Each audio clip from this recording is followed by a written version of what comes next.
listening, man. And so I like get into my apartment and everything's cool. And I'm like, yeah, I love talking to Butler. Like, okay, when I go home, I'm going to do a visit. Coach P calls me back and he's like, what are you doing tomorrow? And I'm like, I just have class, nothing crazy. Like, basketball season's over.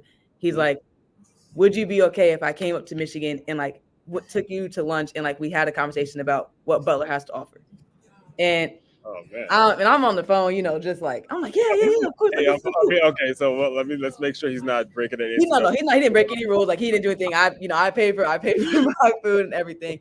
We got to put that disclaimer out there, Yeah, like, okay, she's yeah, in he the didn't pay transfer for portal anything. too, so we good. Yeah, he came up on his own will, just wanted to have a conversation. Right, and then you paid for your stuff. Cool. Yeah, I paid for my stuff. Have the receipts. We can That go is back. on the record, folks. Yeah, have the receipts. Everything.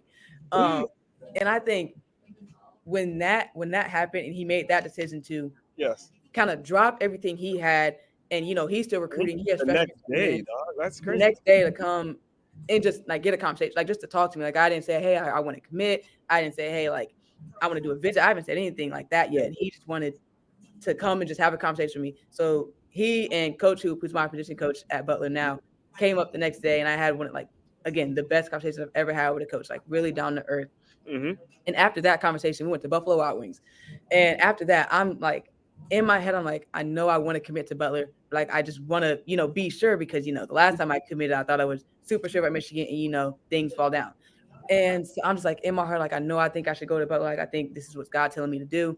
I call my parents. I tell, hey, Coach P just came up to Michigan, went out to lunch with him and had the best conversation.